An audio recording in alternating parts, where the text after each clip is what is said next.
Hi, Lisa. Thank you for being here. You're a well-known HIV/AIDS lecturer, advocator, and educator. You come from a well-known family of Native American artists. You spoke about that many times in other lectures. Let's take a look at one of those. So I never consider myself an artist. I did the matting and framing. I framed up my dad's work and my sister's work and my brother's work. So they were all artists, and I just made it look even better. Presentable, that's right. Even better with my framing. I do the AIDS education. You were infected by a boyfriend in 1988, but did not know you had HIV virus until 1992. Your story has touched many lives. But part of the nightmare was after your father was killed, you went to live with an uncle who molested you. You want to talk about that? Yes, and when I was a child, my uncle molested me, and I don't really have any memories. All my life, I've always had this reoccurring nightmare about an old house, a condemned house, and you can't live in this house. It's just a very, very old house. And in the house, there's a long staircase going up, and there's a real scary room that I would go nowhere near. And when I got into therapy as an adult, my therapist told me that that scary house is me, and that room is what happened to me. You know, like locked up memories that I have suppressed are locked in that scary room. And I remember as an adult having the dream and looking at the room and thinking, oh, I remember when that room used to scare me so much. I may go in there and look someday and see what's in that room. I mean, as a child, you have to feel safe in your environment, and you have to believe that the people who raise you love you and care for you and want the best for you, but that's not always true. Sometimes when we're children, things happen that are beyond our control. You've talked about that before. Let's take a look at that. My dad died at 26, and my brother was murdered at the age of 22.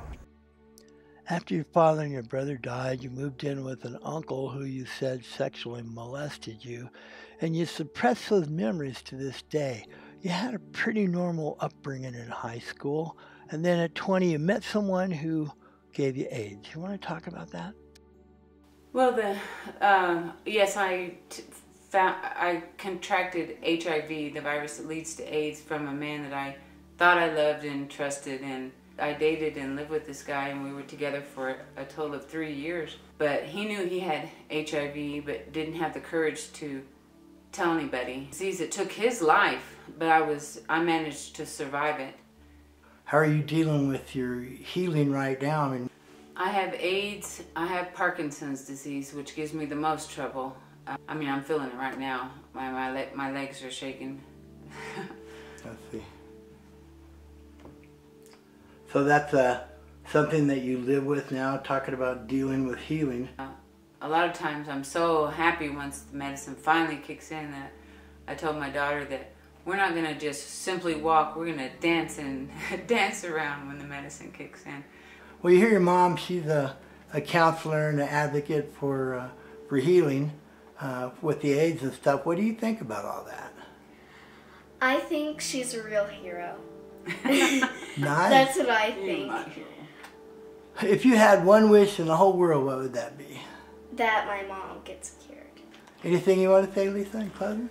Well, I just hope that people, no matter what people go through, that they can hang in there and stick it through, because it may seem like a dark day today, but tomorrow it can be different, you know, and you just set your mind into making the best, taking whatever situation you're in and make it the best you can, because I can't imagine not being here to see this one grow up.